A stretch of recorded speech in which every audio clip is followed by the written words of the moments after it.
Muy buenas noches a todas, a todos, a todes. Muchas gracias por acompañarnos en un programa más de La Mesa Roja en Capital 21, en coproducción con Pie de Página.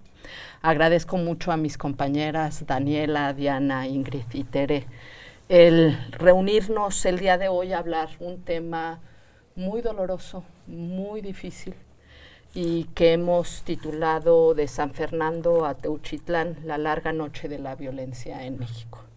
El pasado 5 de marzo, el grupo Guerreros Buscadores de Jalisco encontró en un predio prendas, ¿no? Numerosas prendas, accesorios y restos humanos en Teuchitlán, Jalisco. Después se supo que en septiembre la Guardia Nacional había entrado a ese lugar, había arrestado personas y ese lugar se había quedado en resguardo de la Fiscalía de Jalisco, que lo había abandonado sin que se hiciera ningún registro de lo que ahí se había encontrado. Entonces ese hecho nos ha puesto nuevamente en el espejo, ¿no?, de lo que nos regresa lo que sucede cotidianamente en el país, que es la violencia, ¿no? Que tiene su detonante en el 2006, pero que por eso decíamos es una larga noche, casi 20 años en que este fenómeno no se ha detenido. La historia no comenzó hoy, por supuesto, ¿no? Tenemos la Gallera, tenemos la Bartolina, San Fernando y un larguísimo etcétera del que tú, Dani, has sido no solamente testigo, sino narradora de esos hechos y de la complejidad que envuelve al fenómeno. Entonces, Dani, ¿tú qué nos podrías platicar al respecto? Pues vamos a empezar. Va para allá, este es el que me toca ahorita, vamos a poner sí, efectivamente es un tema que creo que nos duele particularmente porque es algo que de algún modo pensábamos que podía estar quizá no tan presente, porque ya no tiene la cotidianidad que pudo haber tenido en una época muy particular, sobre todo entre 2013, 2014, 2016, 2017, ¿no? Es algo que pensábamos quizá que ya habíamos superado esa terrible historia de que cuando cada mes te encontrabas y había un lugar donde encontraban características similares, los otros techuitlanes, diría yo, ¿no? La historia de esta violencia que ahora intentaremos ir desmenuzando, de esta muy particular que hemos vivido en estas últimas 2 décadas, para mí empezó en junio de 2007 con la primera masacre del ejército en Sinaloa de Leyva, que es justo lo primero que cuando no sabíamos que nos iba a tocar cubrir esta cosa tan horrible y que no sabíamos ni siquiera qué íbamos, fui con una fotógrafa, Mónica González, ahí a la sierra y bueno, no nos esperábamos lo que íbamos a ver. Después de eso empezamos a registrar lo de las desapariciones, particularmente la primera y más grande, esta de la Gallera en Tijuana, 2019, donde pues se supone que este señor al que le llamaban el pozolero disolvió en ácido a más de 600 personas, ¿no? En ese lugar que creo que es uno de los lugares más horribles en los que he estado. Hay como una lista de 10 en estos años, que son donde la vibra se siente de una forma, o sea, que sientes que algo ahí pasó, algo muy feo, ¿no? Y después, como bien dices, están lo siguiente que supimos en 2011, que fue San Fernando. San Fernando, no nada más el bodegón de los 72 migrantes, sino los otros 193 que encontraron en unas fosas cercanas, Cadereyta, Monterrey, también por ahí, con cuerpos ahí desmembrados. Y por esas épocas, en las caravanas de La Paz, nos tocó Durango, que creo que es otro de los lugares ícono en ese momento, que estaban saliendo, ¿no?, de la tierra, los cuerpos, y que fue un poco apoteósico porque nadie hablaba de eso. O sea, eran lugares donde llegamos muy tarde, llegamos tarde a Tamaulipas, llegamos tarde a Coahuila. Los periodistas empezamos a hacer registros cuando ya se habían convertido esos lugares en zonas de silencio. Y luego, después de eso, pues vinieron ya en esta época, estuvo la Barça en Jalisco también, que fue otro momento muy impresionante en 2013, y después vino esta época de 2016, 2017, 2018, donde Veracruz se convirtió como en el primer lugar de lugares de fosas que tenían esta particularidad, que eran lugares. Está el Arbolillo, está el Rancho de Limón, que es a donde fueron a llevar a los chicos de Playa Vicente, está Colinas de Santa Fe, la Barranca de la Aurora en el Encero, que tenían esta característica, sobre todo en Veracruz, que eran desapariciones cometidas por la policía estatal, en un momento en el que hubo una limpia, una colusión entre un grupo paramilitar, que eran los Matacetas, que después se convirtió en el Cártel Jalisco Nueva Generación, en combinación con la Policía Estatal y con la Marina. Y fue una cosa atroz, ¿no? O sea, fue una combinación terrible donde, pues cada mes yo recuerdo que encontraban algún lugar muy similar a este, ¿no? Y bueno, teníamos Iguala, cuando fuimos a buscar empezaron a buscar a los 43 desaparecidos y empezaron a salir cuerpos de los cerros en Iguala, que esa también fue otra etapa terrible. Y después se supo lo que había pasado en Coahuila, un montón de lugares, hasta que llegamos también en Veracruz a La Guapota, que era un lugar muy particular donde se habían buscado a muchas personas. En estos de Veracruz, insisto, ahí lo grave es que eran, por ejemplo, la Barranca de la Aurora era junto a la Academia de Policía, el Encero, que es donde presumiblemente se desapareció y se torturó a muchas personas, y entonces los tiraban a la barranca, ¿no? Y bueno, no vamos a saber, o no hemos sabido, que es parte del problema, la impunidad. De la impunidad es que realmente no tenemos registro, porque después, cuando se detuvo, por ejemplo, a César Duarte, el gobernador, se le detuvo por corrupción, por el dinero, pero nunca se puso el foco en el tema y las responsabilidades que tenía en el asunto de desaparición forzada, ¿no?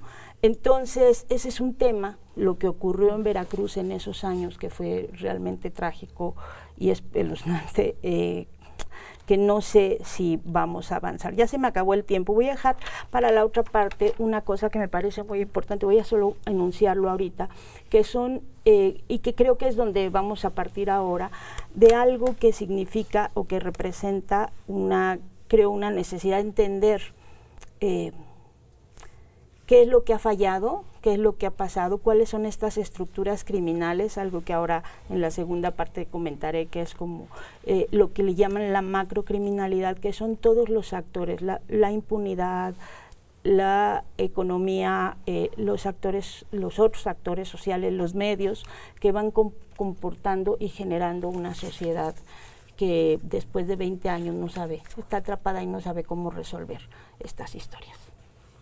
Y bueno, con el ánimo de entender el fenómeno en sus estructuras más amplias, me faltan unos yo siempre se me quedó muy grabada de aquella frase de esa canción de Rubén Blades de Desaparecidos, que decía, ¿por qué es que se desaparecen? Porque no todos somos iguales.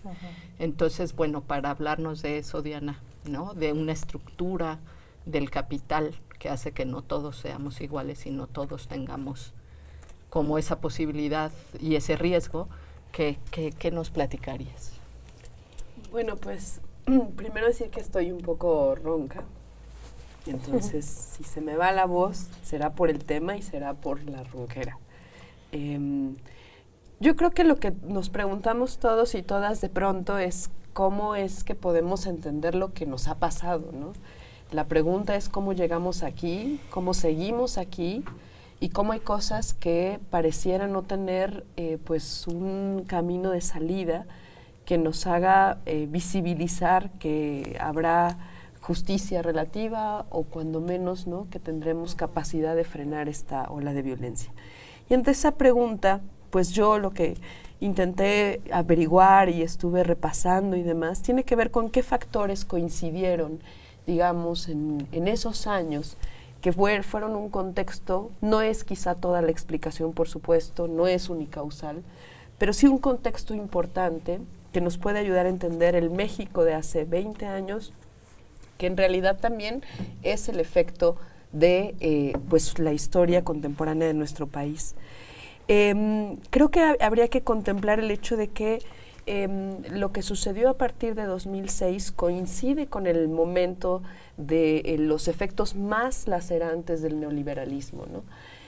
No quiero decir con esto que la explicación última esté ahí, pero es un hecho que esto sucede en ese marco histórico y económico del país. Vivíamos un momento de cambio de régimen de acumulación, el neoliberalismo de suyo fue eso, y nosotros lo que podemos, o lo que yo podría pensar es que quizá esto se puede describir con un concepto que se llama crisis orgánica del Estado, ¿no? Un concepto que es de utilidad porque nos hace pensar en cosas que le leía a un estudioso del Colegio de la Frontera Norte, José Luis Solís, en un texto, un artículo que leí muy bueno, y que él también pensaba en esto, ¿no? Esta crisis orgánica, y dice, se dio en dos planos fundamentales, dos planos en los que habría como una respuesta deficitaria del Estado mexicano. La primera tiene que ver estrictamente con la economía, ¿no? ¿Y qué pasó con el neoliberalismo y qué fue lo que fue sembrando que habría, ¿no?, de convertirse en una crisis profunda décadas después? Entre esas cosas, él destaca, por ejemplo, la crisis de la deuda externa, la adopción de las políticas neoliberales, el surgimiento de un modelo de acumulación secundario exportador, la maquila, que sabemos que es un contexto fundamental, ¿no? Y todo bajo la hegemonía de un capital transnacional en nuestro país, mayoritariamente norteamericano, ¿no? Entonces, ese es el marco de lo que nosotros hemos conversado muchas veces, es el modelo neoliberal, que en realidad lo que hizo fue acentuar las exigencias de la reproducción del capital, ¿no? El neoliberalismo lo que hizo fue precarizar más el empleo, desvalorizar el empleo, eso es muy importante, los empleos peor pagados todavía, produjo contención salarial, produjo desempleo, represión laboral y sindical, y una profunda intensificación de la explotación en el trabajo. Eso me parece que es muy importante, ¿no? Y con esto también se acentuaron las tendencias de estancamiento económico de nuestro país, porque lejos de que eso hubiera permitido el desarrollo esperado, el efecto fue el inverso. A eso se debe sumar que en nuestro país también la corrupción y la impunidad aparentemente endémicas, y esto, dice este autor, participa de otro segundo plano deficitario, que tiene que ver con el déficit de legitimidad del Estado mexicano. Por una parte, la fallida transición a la democracia, que por un lado construía sus instituciones garantes de la vida plural democrática, pero con la otra mano golpeaba y reprimía cualquier oposición a la política neoliberal. Una crisis de representatividad muy profunda que quedó ejemplificada con el proceso electoral de 2006 y 2012, y instituciones estatales permeables al crimen organizado. Esto me parece que es fundamental. Esta colusión entre intereses empresariales y políticos favorecidos por negocios ilícitos también es algo que es un ambiente que favoreció el estallido de violencia. Y por supuesto, grupos de poder que disputaban en ese momento la hegemonía al interior de una oligarquía facciosa y voraz. Es decir, el pleito entre el PRI y el PAN, por ejemplo, ¿no? Entonces, bueno, para la siguiente ronda me quedan algunas otras cosas que tendrán que ver con esa mezcla de factores que, insisto, no son la explicación total, ni la social quizá en su conjunto, pero que nos dan un marco de interpretación también y de lectura, ¿no? Así es, y dentro de estos marcos que queremos crear para entender este fenómeno tan complejo, es tan doloroso como complejo, está el tema de todas las violencias que cruzan el tema de los desaparecidos, ¿no? Y que en México se contabilizan más de 120,000 desaparecidos, la mayoría de ellos en esta etapa, pero venimos también de otra etapa en México, ¿no? En la Guerra Sucia, etcétera, de también cuestiones de desaparecidos. Ingrid, sobre esto de las violencias, ¿qué podríamos anotar? Mira, yo tengo un texto acá que utilizo un poco para distinguir teóricamente las violencias de los años 70, en general en Latinoamérica, y las violencias actuales, que es un texto de Antonio Fuentes Díaz sobre México, que se llama Necropolítica, Violencia y Disputa en los Márgenes del Estado en México. Me gusta porque este texto distingue muy bien elementos entre los dos periodos y también de qué agentes vienen, cuáles son las razones, y un poco me voy a ir colgando de lo que dijo Diana, porque creo que son muy compatibles las dos cosas con lo que acaba de plantear, porque él dice que a diferencia de las desapariciones que ocurren durante la Guerra Sucia, cuyo fin era totalmente contrainsurgente, es decir, una represión ideológica de grupos, ¿no?, por parte del Estado, ese móvil pasa de un móvil político, 100% político, a uno que tiene que ver con lo económico, territorial y táctico, que es producto del programa neoliberal, un poco con lo que tú planteabas, ¿no? Es decir, cómo la desaparición forzada pasa de ser un mecanismo de eliminación de la disidencia política a un mecanismo de control social, despojo territorial y control de flujos migratorios. O sea, son procesos diferentes, ¿no? Él dice, esta eliminación del enemigo interno por las políticas securitarias, ¿no?, de los años 70, articuló estrategias que tenían por objeto 100% contener los peligros que identificaban ciertos grupos políticos, la guerrilla, ¿no?, con las ideas también que traía la guerrilla. Y por lo tanto era como bloquear aquello que era contrario al orden establecido desde el Estado en este caso mexicano. Y por lo tanto era desarticular, ¿no?, esa organización y esa ideología que traía la insurgencia. Y para eso se crean climas de terror estatal, ¿no? Por eso también los militares y los vuelos de la muerte y todo lo que sabemos, que además están signados por la censura, ¿no?, la polarización y el desplazamiento forzado como parte de esas técnicas y dispositivos que se utilizan en esa época. Esta categorización que hace Antonio Fuentes es interesante porque va distinguiendo algunos elementos que me parecieron bastante interesantes, como por ejemplo él dice, la violencia ejercida en los 70s, y no solamente pensando en México, sino que pensando en todo el movimiento de las dictaduras, digamos, de toda Latinoamérica, era una violencia politizada, en el sentido de la construcción de un enemigo interno que debe ser combatido desde el Estado, era focalizado en tanto que se conocen aquellos que ejercieron la violencia, o sea, sabemos con claridad de dónde viene esa violencia, es estatal, 100% estatal. En tercer lugar, es vertical, porque viene del uso de la fuerza desde las agencias del Estado. Normalizadora, porque defiende un orden social basado en estos valores vinculados a sociedades autoritarias patriarcales, ¿no?, tradicionales, lógicas oligárquicas en términos de la organización de la producción, y una violencia que está contenida en regímenes dictatoriales donde no hay democracia, o aparentemente hay, pero no la hay, como México, ¿no?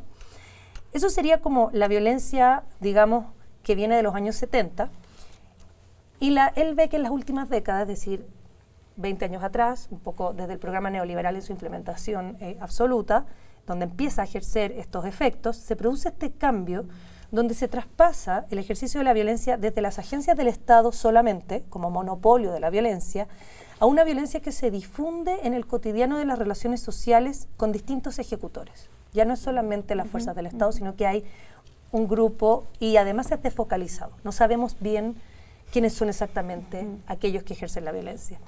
Esto, obviamente, el marco de ese ejercicio es el contexto de la democracia. O sea, son violencias dentro de la democracia, a diferencia de la otra que era como una aparente democracia.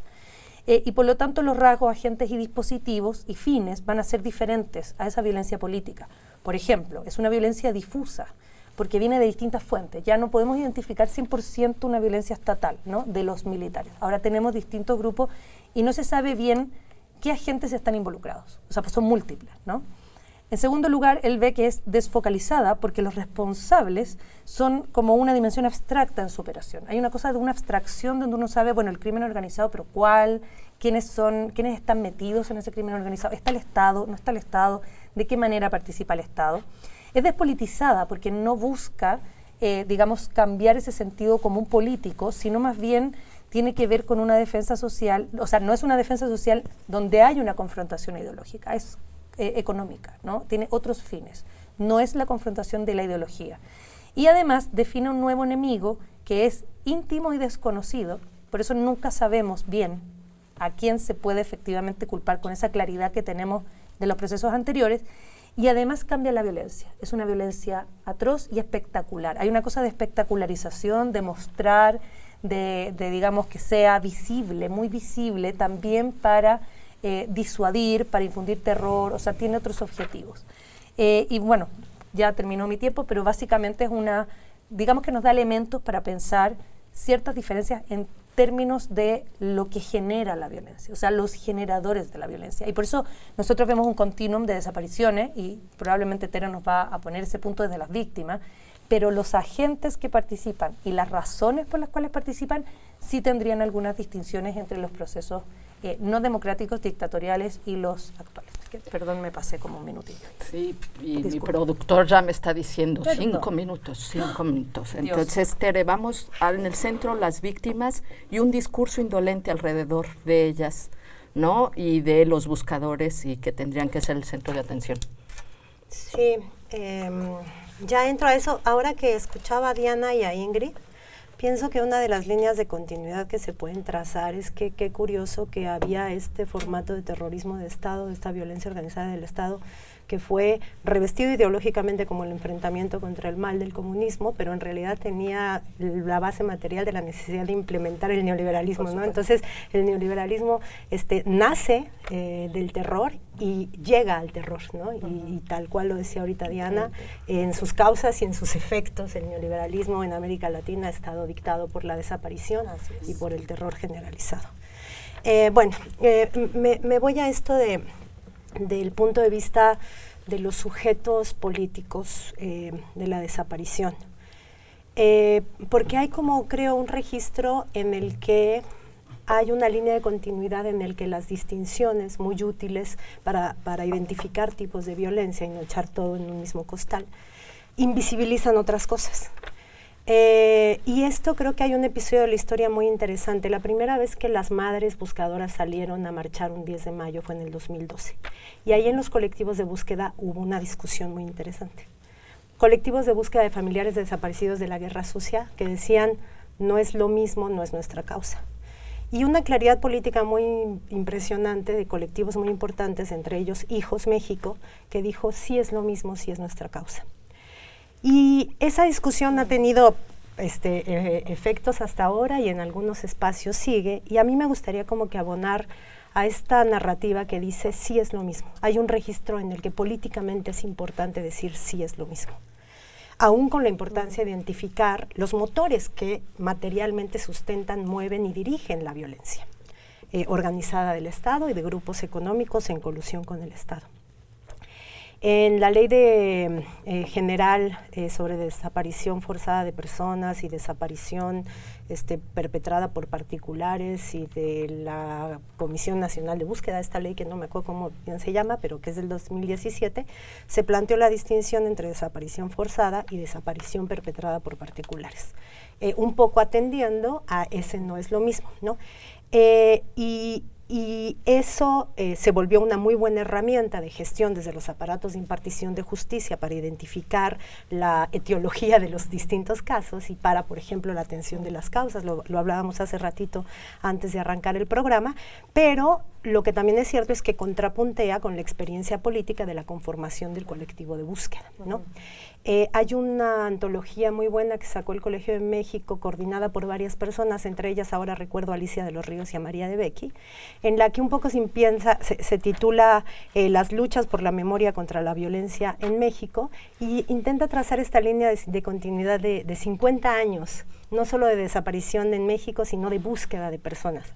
El otro día en la presentación del libro Los vivos de Emiliano Monge, escuchaba a Marina Azagua decir, dentro de todas las discusiones de qué es una persona en condición de desaparición, lo que a veces se nos olvida es que una persona desaparecida es una persona buscada.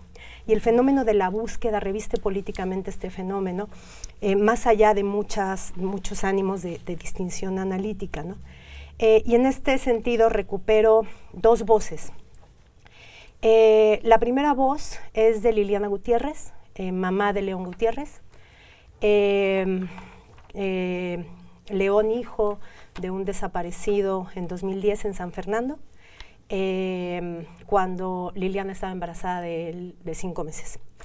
Y en el documental hermosísimo de Dani Rea de No sucumbió la eternidad, Liliana se pregunta, ¿cómo le explico a mi hijo que su papá no está muerto, que no está vivo, que se quedó en medio, que no sé dónde es ese lugar? Esa es la voz de Liliana. Y esta voz que ahora leo es la voz de Paula Mónaco Felipe, periodista, una de las que ha acompañado de manera más sensible y políticamente clara el tema de la desaparición forzada en México, particularmente, pero no solo el de Ayotzinapa. Y estas palabras Paula las enunció en el juicio contra los perpetradores de la desaparición forzada de muchas personas, entre ellas sus padres, en 1978. Y dice: me deben la infancia con ellos, me deben las alegrías, me deben que mis padres me acompañaran en momentos difíciles, le deben un abuelo y una abuela a mi hijo, le deben un hermano y una hermana a mis tíos y tías, le deben una tía a mi familia, sí, me deben muchas cosas. Esa voz a mí me suena relativamente indistinguible en términos de la experiencia de la persona que busca, y creo que es una perspectiva que también tenemos que atender, y en la segunda parte les sigo. Bueno, pues nos vamos a ir un corte para en la segunda parte pensar qué hacemos. Seguimos.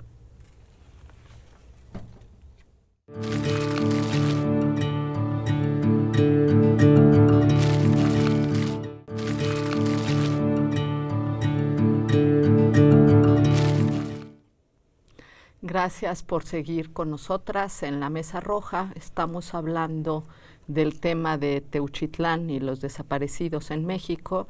Y bueno, a todos les han quedado en el tintero temas, ¿no? Y en esta segunda parte, aparte de completar esos temas que planteaban en la primera parte, también sería una idea de ¿y qué hacemos? Por ejemplo, ¿cómo seguimos narrando, Dani, lo que sucede, ¿no? ¿Qué es lo que necesitamos desde la perspectiva de, bueno, no lo vamos a solucionar nosotras, pero qué perspectivas tendríamos al respecto? A ver, antes quiero retomar esto que estaba diciendo Ingrid, a propósito de un libro que me parece que es muy útil, que se llama Redes de Macrocriminalidad, Desaparición de Personas y Construcción de Paz, que coordinó Daniel Vázquez de la UNAM. Hicimos una tertulia hace un par de meses en las que estuvo Daniel, estuvo Paula Mónaco, la periodista que hizo, a la que se refería Tere, y que hizo esta serie de Veracruz de los Silencios, que es una maravilla, la recomiendo muchísimo, y también María de Becky, que está en Artículo 19, y hablábamos de lo que significa esto de la macrocriminalidad, ¿no? Que es también una categoría como la que han estado ahora para tratar de definir qué es esto, que son estas dinámicas de control territorial que van desplazando las reglas del Estado, ¿no?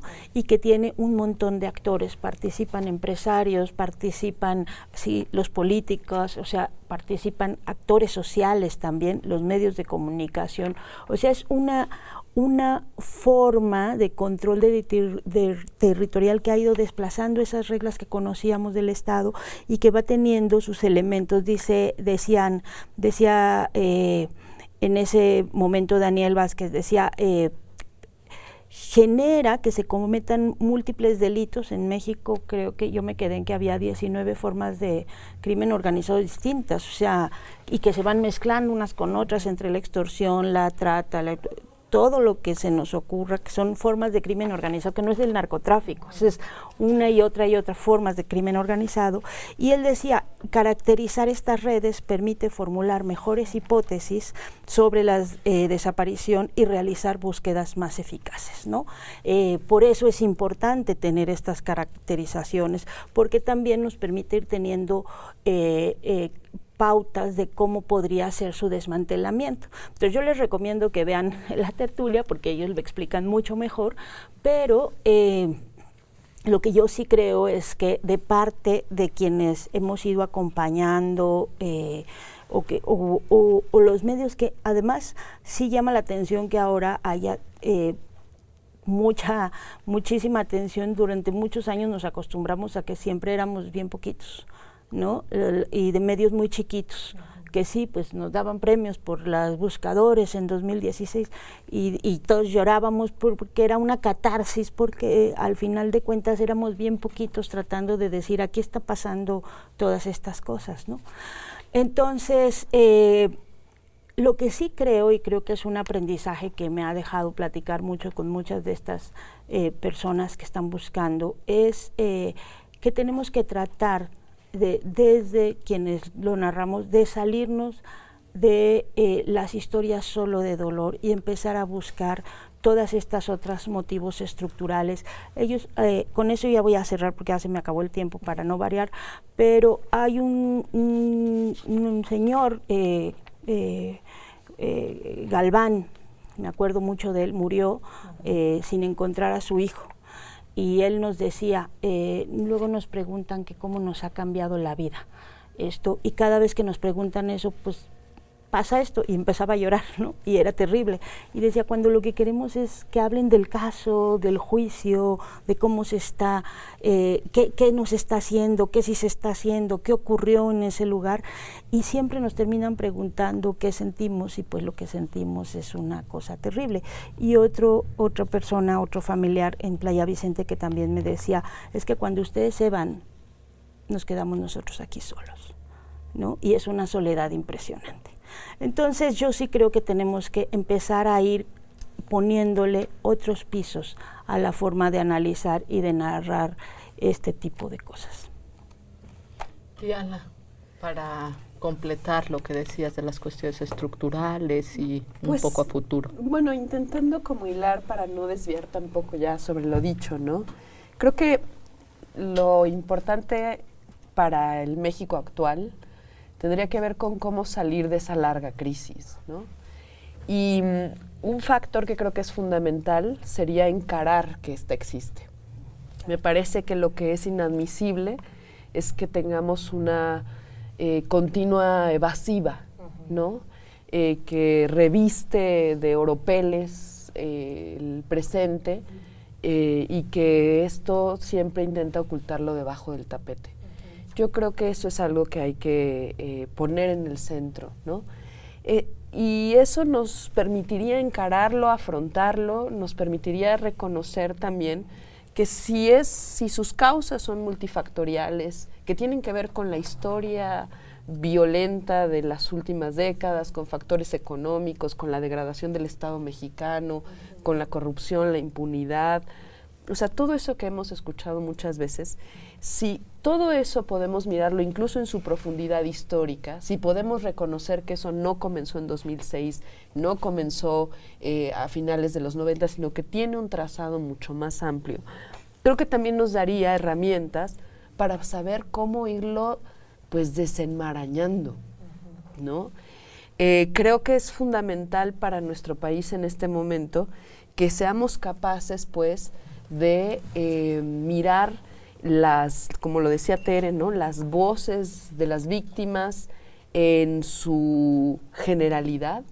Eso sí tiene que ser un compromiso del Estado mexicano. El Estado mexicano no puede como Estado hacer distinciones. Nosotros, y en términos de qué es lo que ocasiona eso, sí podemos empezar a pensar otras cosas, pero el Estado no. Entonces yo creo que eso es hoy fundamental, porque lo que destapa, lo que nos muestra y nos pone en el rostro nuevamente el caso de Teuchitlán es lo que en realidad todos y todas sabemos. O sea que cuando se llega a muchísimos lugares, están ahí las paredes empapeladas de gente que se busca. Entonces esto cohabita con nuestra vida cotidiana. Entonces creo que ese sería para mí el camino. Es decir, no hablé de lo estructural, sino de lo que me dieron ganas de decir en estos minutitos. Ingrid, pues también hay cuestiones sobre memoria que tú has escrito de la importancia que tiene lo que han puesto las víctimas ahí y las familiares, ¿no? De desaparecidos, para que no se olvide y para que pueda haber, digamos, reparaciones, etcétera, localización.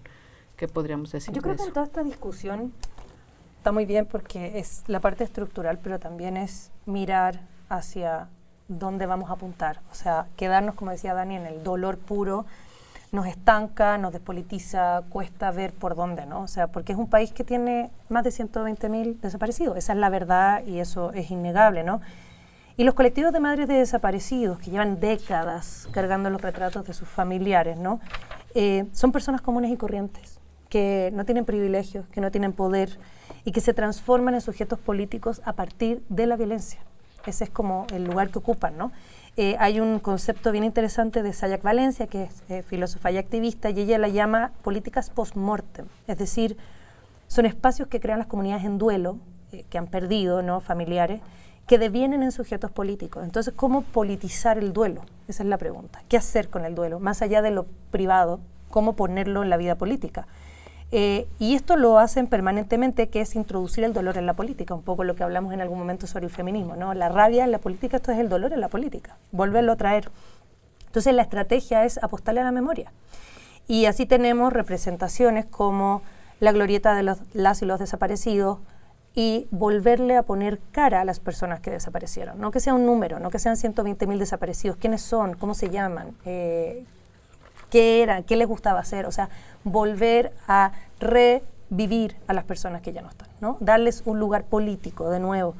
Es bien interesante porque Mariana Berlanga, que estudia las representaciones en los feminicidios, ella en los feminicidios también habla de eso, la estrategia de ponerle rostro a las mujeres desaparecidas, ¿no? Que aparezcan, revivir, para tener rostro, para ser visibles, para volver a participar en la política. Por eso es post-mortem, es que vuelvan esas personas a estar en la política. Y por lo tanto estos ejercicios de memoria colectiva lo que buscan es instalar una verdad distinta de la oficial, ¿no? O sea, controvertir la verdad oficial estatal. Y por lo tanto esa memoria colectiva, que es una memoria viva, que es una memoria que se construye a partir de comunidades, a partir de distintos recuerdos que se unen y que generan un recuerdo más nítido, colectivo, comunitario, ¿no? Logran que permanezcan estas personas por más tiempo y se dispute esa verdad oficial y que un duelo que es privado se convierta en un duelo nacional. O sea, ese es como el objetivo, ¿no? Que sea un duelo nacional, no mi duelo privado. Para eso están los lugares de la memoria, por ejemplo, que es lo que se ha hecho en toda Latinoamérica, es experiencia general. Y también, a ver si alcanzo, ¿no? También es confrontar o buscar otra manera de representar que salga de esa exhibición de la violencia, digamos, de los medios y también de los productos culturales. Porque esa hiperexhibición de la violencia también naturaliza y también hace que se anestesie la sociedad. Entonces yo quiero que en la segunda parte, a ver, cuando yo me quede un ratito, ver qué pasa con el exceso de imágenes de la violencia y qué otras maneras o estrategias se pueden buscar para volver a poner esto que no sea normalizando o anestesiando. Tere, va. Tere, pues tú, sobre la misma línea de las familias, el sujeto político de los buscadores, las buscadoras. Lo intento, Gaby, poner como en qué pienso que hay que hacer, desde donde podemos hacerlo, y qué pienso que no hay que hacer y cada vez que se intente hacer hay que denunciarlo y acompañar en la denuncia a las víctimas. Creo que lo que hay que hacer es reconocer al sujeto político de las madres buscadoras, de los colectivos de búsqueda, porque la búsqueda tiene una politicidad, además en clave género, porque otro gran tema es el de los primeros buscadores en Iguala fueron varones, pero rapidísimamente esto se feminizó como toda buena labor de cuidado, porque la búsqueda también es cuidado. Ese tema quedará en el tintero, pero además de ese común denominador, la búsqueda es política en un otro sentido que no es funcionalizable para la derecha, por mucho que lo quieran hacer, gritando Auschwitz y gritando. Hay una politicidad endémicamente de izquierda en el fenómeno búsqueda, que traza estos 50 años de búsqueda de desapariciones en México. Y esa politicidad, en algunos casos, como en Hijos México o en Eureka, se reviste de explicitación ideológica también, ¿no? Un discurso de izquierda, claramente de izquierda, que le apuesta también a la disputa ideológica que tenemos con el Estado. Pero cuando no es así, también es política en clave izquierda. No solo porque colectiviza la búsqueda, es un fenómeno de colectivización, de resistencia colectiva, no de sálvese quien pueda, como el esquema neoliberal obligaría, sino además porque están interpelando al Estado en su ausencia. Cada vez que la búsqueda se profesionaliza, es una crítica tajante al achicamiento del Estado que no puede ni buscar cuerpos. Y en ese sentido, por mucho que la derecha lo quiera funcionalizar, es infuncionalizable si nos quedamos pegados a lo que hay que estar pegados, que es a la cercanía con quienes están buscando. Atajar el problema de las desapariciones desde el punto de vista de quienes buscan, ese es el sujeto político al que deberíamos estar interpelando y no desmontar las narrativas de la derecha. Y yo ahí creo que lo que no hay que hacer justo es que en temas como este, en alguna ocasión también lo decíamos a colación de Ayotzinapa, quiero traerlo a la memoria, es inadmisible el control de daños. El control de daños no puede ser la lógica de la cuarta transformación en el tema Teuchitlán, como no lo puede ser en la crisis de desapariciones. No pueden caer en el regateo de cifras, no podemos ser el Milei que dice no son 30,000, como si no se reconociera el gesto político de decir aquí hay una crisis y son cientos de miles. No me lo regates, porque es un gesto político. Entonces, creo que estos días de revivir el dolor, creo que nos tiene que poner a pensar en cómo torcemos la hipótesis de que se trata de proteger el proyecto progresista de sus posibles agresores y cómo cambiamos la balanza y nos ponemos a acompañar desde todos los espacios a quienes están buscando. Bueno, pues una última ronda para aquello que haya quedado en el tintero, para seguir pensando este fenómeno y recomendaciones también, Dani. Yo creo que es fundamental no poner bajo la alfombra el tema, enunciarlo, decir esto es la realidad de este país, eso es lo que ocurre. Lo he dicho varias veces, me parece muy lamentable el cambio que hubo en la administración pasada en ese tema, porque al principio hubo toda una apertura. Yo tengo hasta las imágenes de el subsecretario de Gobernación ahí en una búsqueda, y luego por distintos motivos que no vamos a hablar ahora cambió, pero sí creo que es fundamental porque es una herida abierta.